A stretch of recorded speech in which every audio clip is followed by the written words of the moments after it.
It's Movie Emporium.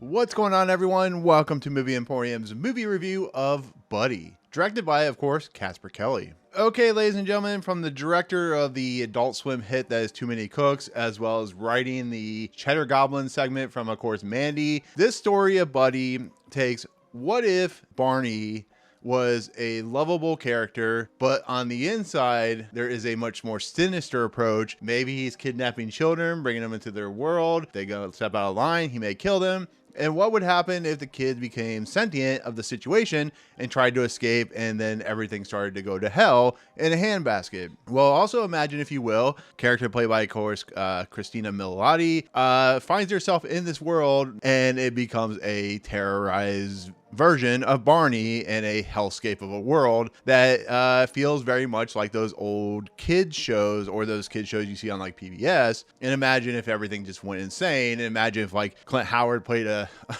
cowboy, and imagine if, you know, there was all these talking characters voiced by like Keegan-Michael and Patton Oswalt. And that's what Buddy is. It's in essence a world that is more sinister than you realize, and everything just kind of completely falls apart when the kids start realizing what happens and the kind of traumatic events of a children's television show when you become older and you realize how unreal the situation is. So there you go. Okay, so this premiered at Sundance. I had a chance to see it, but I didn't because I didn't know anything about it. But I heard like really fun things about it. You know, it's from the director of Too Many Cooks. I like that segment. I think it's a cool little short. But going into a movie like this, I hear that it's a really messed up story, really weird, deals with a evil kind of Barney type dinosaur or character, and I was intrigued. You know, it has some really great actors in it. It has Cristin Milioti, Topher Grace, has Bennie Taylor, Patton Oswalt, you know, Clint Howard, Eric Boz is in this episode or in this movie, and then it has these young kids in it who are like the main characters of this story. And yeah, I'm always up for something that's weird and offbeat. You know, I love those types of movies. I'm hoping that this movie's, you know, interesting, and you know, it's a movie where, you know, it could go either way. It could go, you know, not be for everybody. It could be for some. It just, you never know. So when it comes to this type of movie, what is my honest take of it? I will honestly say that I really enjoyed this movie. There are some problems with like the Cristin Milioti character and the Topher Grace character and some of the choices they make there. But when it focuses on Delaney, Quinn's character, who plays this young girl named Freddie, and these other characters, this young boy and this other girl who likes to sing, and when they start to come to realize what's happening and the nature of how evil Buddy is and the nature of the story around what's going on in this world, I think that's where the movie succeeds. I think the stuff with the adults is okay. It has to happen because it's one of those things where it needs to fulfill the plot techniques and stuff like that. But what Casper Kelly is really capable of doing, really well doing, you saw this in the Cheddar Goblin segment in Mandy, you see this in Too Many Cooks, you see this in everything that he does, is create this really odd sense of uncomfortability, uncomfortableness, I guess you could say, that really plays, it starts eking into your soul, it starts eking into your bones about just how things seem normal, and this is life in general. Things seem normal, but underneath, you really don't know what's going on. And when the things start coming into the concept and the ideas start popping into reality, things are just not normal. You know, this is a lot of stuff that Stephen King does in his stories where, you know, you have the normalcy, but underneath there's a dark undertone.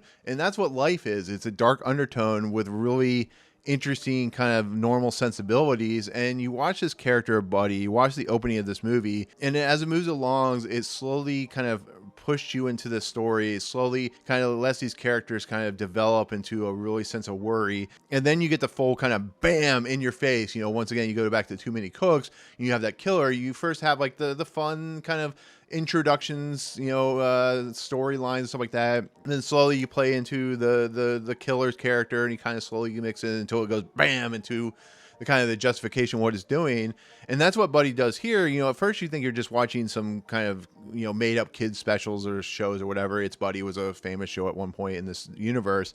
And then it slowly, the darkness starts pulling you in. And that's when the movie just really kind of hits all firing on all cylinders and really works for me. I almost kind of wish that like Cristin Milioti was not in this movie, or Topher Grace was not in this movie, or maybe they were showing up at the end or something like that, because they really don't add anything to this movie. They add in, I'm not going to spoil why Cristin Milioti's in this movie, because you'll find out pretty early on in the movie.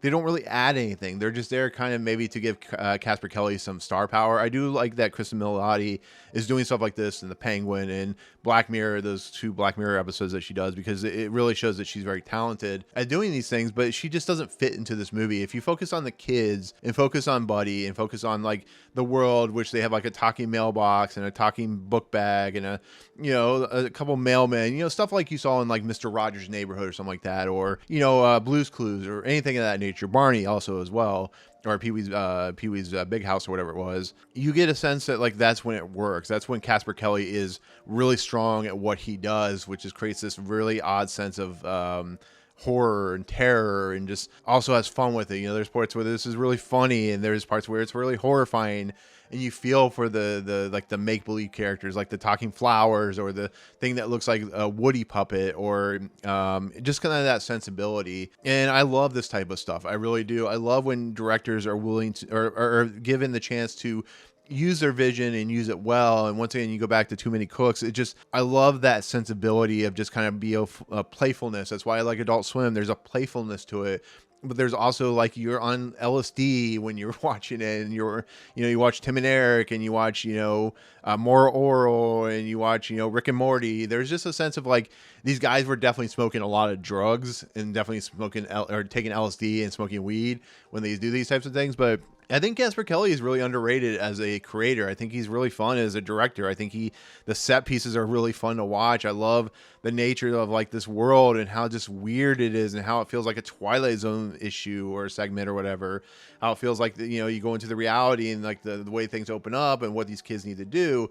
Delaney Quinn as Freddy is really good in this movie, and Luke Speakman as Josh, and there's also a couple other girls. Hannah is played by Madison Skyy Polan, and Seamus Flynn, who plays Timothy, and stuff like that.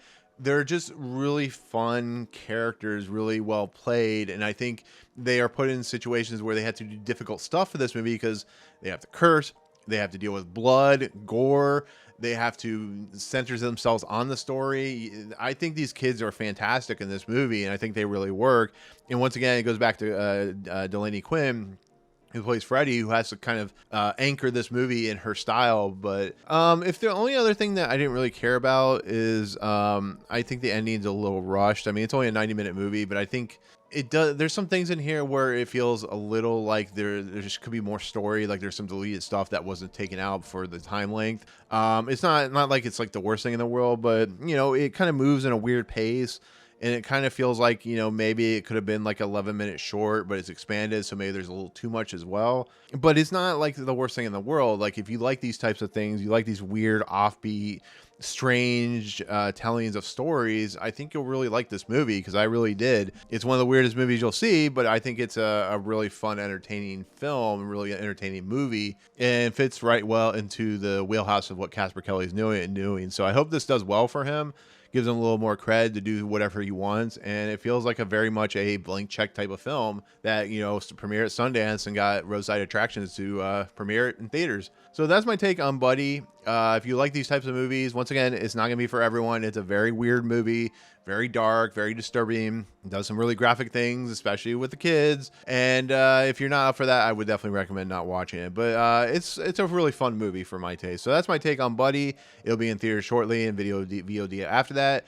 But check it out. So there you go. That's my take on Buddy, and I do appreciate you watching. Comments below. Did you watch Too Many Cooks? Did you watch Mandy? You know what I'm talking about. Let me know what you think in the comments below. Are you looking forward to this movie? Or if you've seen it, let me know why. But otherwise, if you like what you see on this video, hit the subscribe button to join Movie Emporium. Hit that notification bell at top to find what's coming next. If you like the video, awesome. Hit that like button. And as always, we'll see you guys in the next video. Peace out, guys.